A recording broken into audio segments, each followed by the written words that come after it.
پاکستان اس وقت جس صورتحال سے گزر رہا ہے، اس سے پہلے پاکستان کبھی اس صورتحال سے نہیں گزرا۔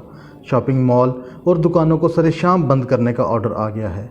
بجلی کا سسٹم کلیپس کرنے والا ہے۔ چاول، آٹا، دالیں، ان سب کی قلت ہو گئی ہے۔ ٹرکوں کے پیچھے لمبی لمبی لائنیں لگی ہوئی ہیں۔ اناج لینے کے لیے صرف ایک سال میں پاکستان کی کرنسی 40% نیچے گر گئی ہے۔ لوڈ شیڈنگ، بلیک آؤٹ پہلے بھی پاکستان میں ہوتے تھے، لیکن اس لیول کا بلیک آؤٹ پہلے نہیں ہوا، جس کی وجہ سے پاکستان کی جی ڈی پی 4% نیچے گر گئی ہے۔ پاور کٹ کی وجہ سے پاکستان کا ٹیکسٹائل مینوفیکچرنگ سیکٹر برے طریقے سے نیچے آ گیا ہے۔ فارق ایکسچینج $3 بلین سے بھی نیچے آ گیا ہے اور سری لنکا کے برابر پہنچ گیا ہے۔ اب سوال یہ پیدا ہوتا ہے کہ یہ سب اچانک کیسے ہو گیا؟ بنگلہ دیش جیسا ملک جو پاکستان سے بہت پیچھے تھا، وہ پاکستان سے آگے کیسے نکل گیا؟ پاکستان کے ساتھ اصل میں پرابلم کیا ہے؟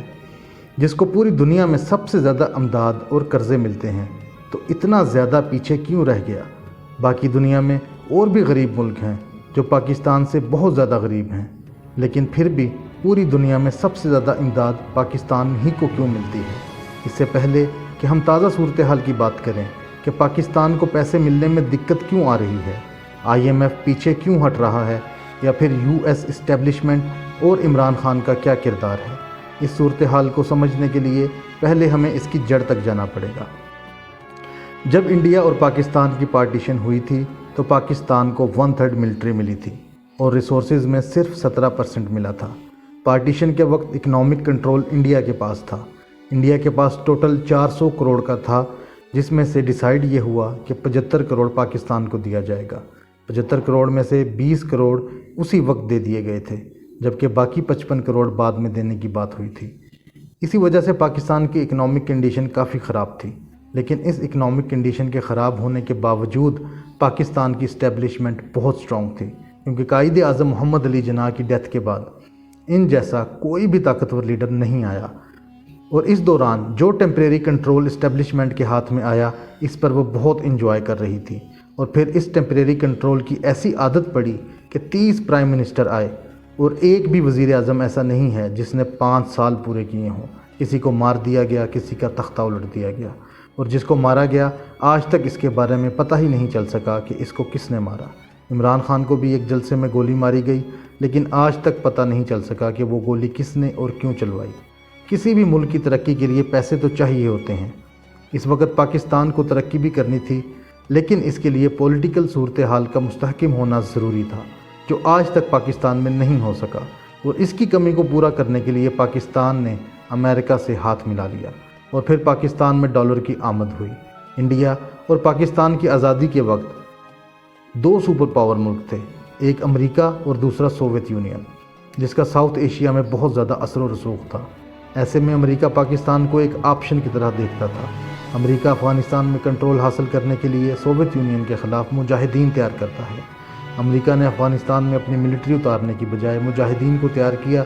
اس طرح پاکستان کو اپنے اسٹریٹجک لوکیشن کی وجہ سے امریکہ سے $1 بلین ملنے لگے، لیکن ان سب کے دوران پاکستان یہ بھول گیا تھا کہ کسی کی لڑائی پاکستان نے اپنے گلے ڈال دی۔ لیکن اس سب میں پاکستانی عوام اور سیاستدان خوش نہیں تھے، کیونکہ جتنے ڈالر امداد کی صورت میں آتے تھے وہ کرپشن کی وجہ سے صرف اسٹیبلشمنٹ کی جیب میں جاتے تھے۔ 1998 میں جب افغانستان کی جنگ ختم ہوئی تو امریکہ کو پاکستان کی ضرورت نہیں رہی۔ جس وقت انڈیا اور بنگلہ دیش اپنی انڈسٹریز اور ایکسپورٹرز کو بڑھا کر ترقی کر رہے تھے، اس وقت پاکستان امریکہ کی امداد سے خوش ہو رہا تھا۔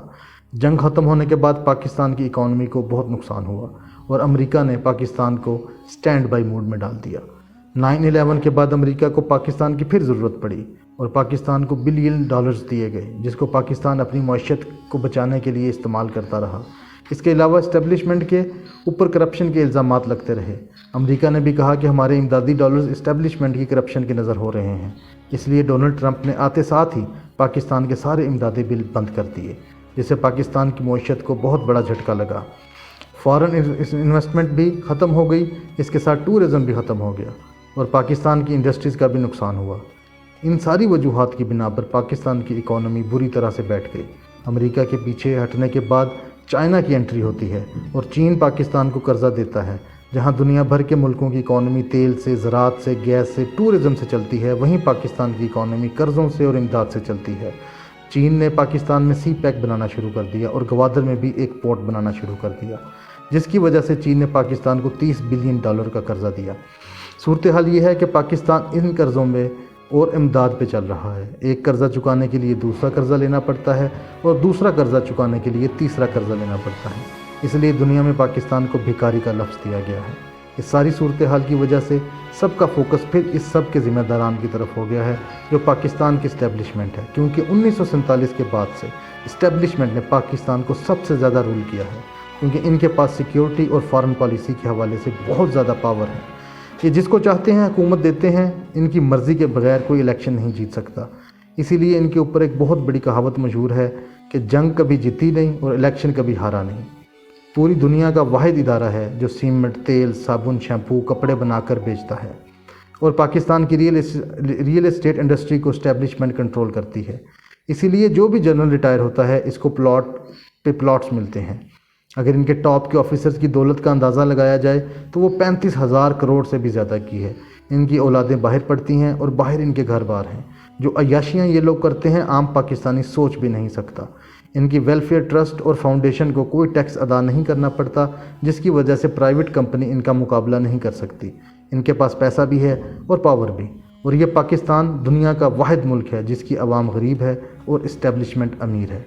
اس کو آپ ایسے بھی سمجھ سکتے ہیں کہ ہر ملک کی ایک آرمی ہوتی ہے، لیکن یہاں پر آرمی کا اپنا ہی ملک ہے۔ ایک ریٹائرڈ جنرل کی وائف کی دولت 2016 میں 0 تھی، لیکن جب ریٹائر ہوئے تو ان کی وائف کی دولت 220 کروڑ ہو گئی، اور اگر ان کی پوری فیملی کی دولت دیکھی جائے تو 1270 کروڑ بنتی ہے۔ اب سوال یہ پیدا ہوتا ہے کہ ایسا کون سا خزانہ کھودا جا رہا تھا کہ ان کی دولت میں اتنا اضافہ ہو گیا؟ اگر آپ تھوڑا سا سوچئے تو آپ کو سمجھ آ جائے گی کہ کچھ گڑبڑ ہے۔ اب مسئلہ یہ ہے کہ اس سے سوال کون کرے، کیونکہ جس میڈیا اور عدالتوں نے سوال کرنا ہوتا ہے وہ ان کے کنٹرول میں ہیں۔